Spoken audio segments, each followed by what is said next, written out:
글로벌 인사이트 가보도록 하겠습니다. 글로벌 주식시장의 주요 이슈를 심층적으로 분석해드릴 거고요. 오늘 이 시간은 브레인 코리아 인베스트먼트 신승용 대표 나와 있습니다. 대표님 어서 오세요. 네, 안녕하십니까. 네, FOMC 중요하겠죠. 말씀드렸는데 기준금리 예상대로 25bp 인하됐고 만장일치 아니었고 금리 인상은 아니지만 추가 인하는 불확실하다. 이렇게 정리할 수 있을 것 같은데 어떻게 보세요? 가장 중요한 건요. 네, 그래서? 지금 이제 우리가 봐야 될 부분은요.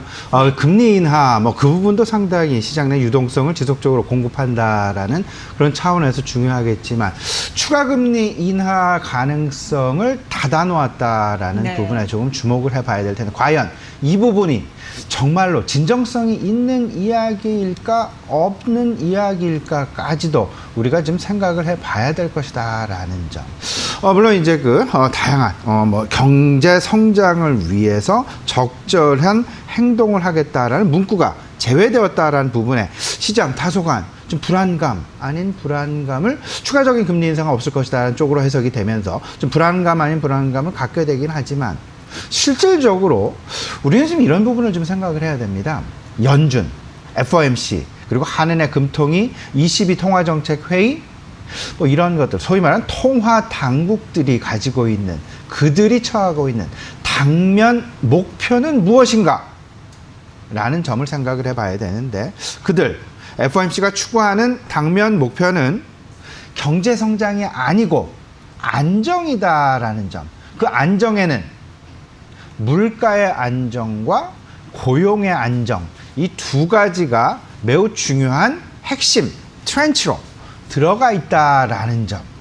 그래서 과연 통화당국이 정말로 경제 성장을 위해서 그들이 노력을 해야 되느냐, 이 부분에는 의문 아닌 의문이 분명히 제기가 될 수 있고요. 그들은 실질적으로 물가의 안정과 고용의 안정, 물가가 너무 올라도 안 되고 물가가 너무 내려도 안 되고 고용이 너무 좋아도 안 되고 고용이 너무 나빠도 안 되는 적절한 수준의 물가 수준과 적절한 수준의 고용률의 수준이 계속해서 이어져가는 안정화 양상을 꾀하기 위해서 금리, 지급준비율 등 통화정책을 계속해서 이어가고 있다라는 부분에 우리는 절대 이 부분을 놓쳐서는 안 될 것이다라는 점. 그렇기 때문에 설사 FOMC에서 성명 문구에서 실질적으로 경기의 확장을 위해서 적절히 행동하겠다라는 그런 문구가 빠졌다고 해서 우리가 굳이 실망할 필요가 있겠느냐라는 부분. 다시 한번 좀 말씀을 드려보면 최근 FOMC는 특히나 좀 최근 고민거리가 많아지지 않았나라는 생각을 좀 가져보게 되는데요. 왜냐하면 물가 안정 관련과 그다음에 고용 안정 관련해서 물가 계속해서 기대 인플레이션율이 매월 하락하고 있습니다. 1년치에 대한 기대 인플레이션율이 전월 2.8%에서 이번 달에는 2.5%로 오히려 하락됐고요. 5년치 전월 예상, 전월 기대치가 2.4%였다면 이번 달에 2.3%로 하락하게 되는. 그러면 FOMC 입장에서는 물가를 상향 안정시키기 위해서 계속해서 노력을 해야 되게 되고 이런 부분들이 그들의 통화 정책에 반영될 수밖에 없게 될 것이다.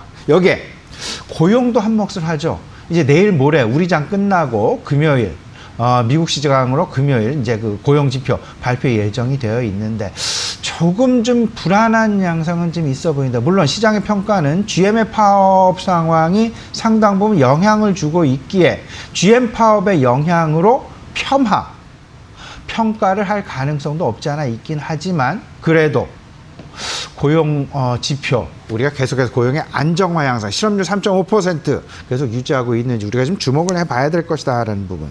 그러면 글로벌 통화 정책의 방향성, 물가 안정, 그러면 소비 확충이 뒤따라야 되는데 그 소비 확충을 위해서는 통화 당국이 노력을 하는 것이 아니라 정부 당국이 노력을 해야 될 것이다. 그럼 정부 당국 소비의 극대화를 위해서 내구 소비재의 어떤 그 소비 진작.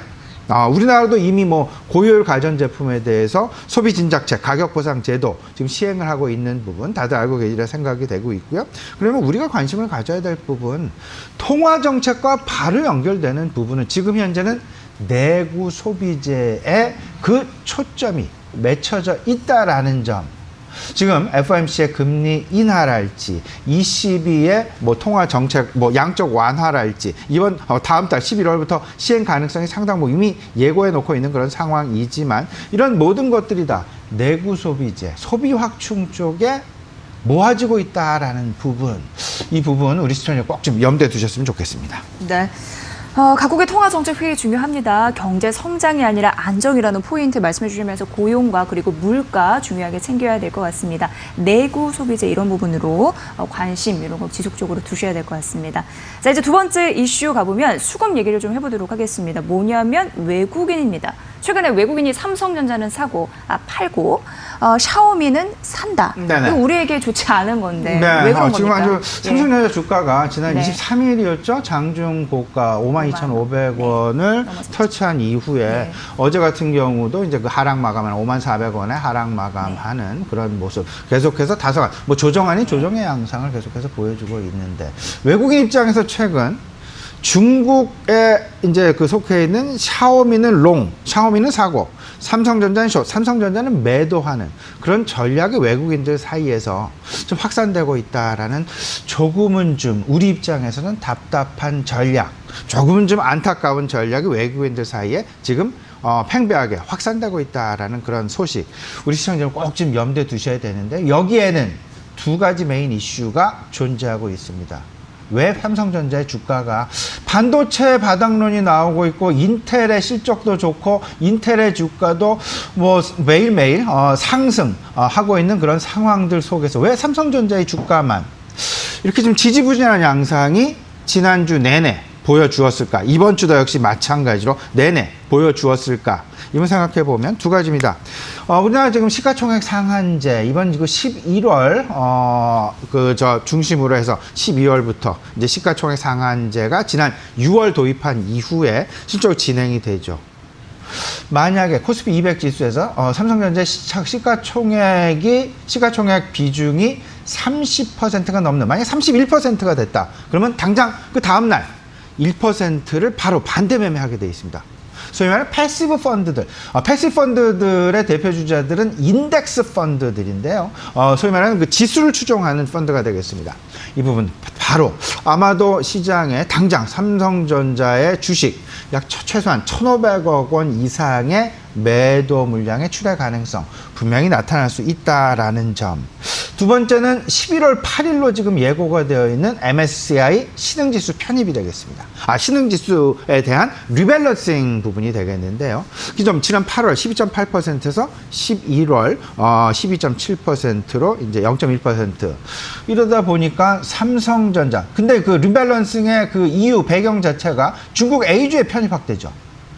우리나라의 편입 비율 축소. 그러다 보니까 중국 샤오미, 삼성전자하고 거의 뭐 그 비즈니스 모델이 좀 비슷한 그런 양상. 그러다 보니까 삼성전자는 숏을 하고 샤오미는 롱을 하는 그런 상황들이 최근 나타나고 있다. 그러면 이런 상황들을 놓고 우리가 어떤 전략을 펼쳐야 할까?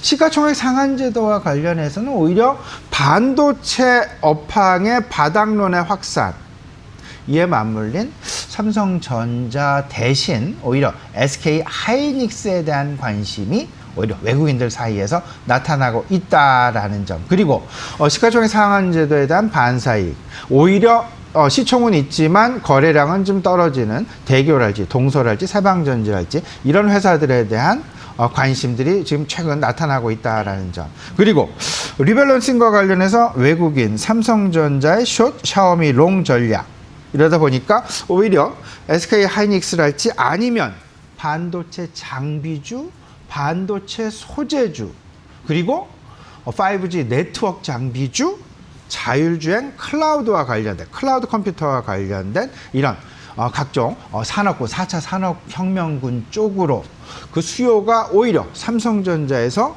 조금 좀 옆편으로 좀 비껴져가는 그런 모습들이 최근 나타나고 있으니까요. 이 부분 당장 11월 초, 11월 중순까지는 이 부분의 진행 가능성 분명히 염두에 두시고, 삼성전자의 수급과 관련된 여로부터 파생되어지는 그런 어떤 그 주변 종목들에 대해서 관심 가져보시는 게 좋지 않을까 말씀드립니다. 네.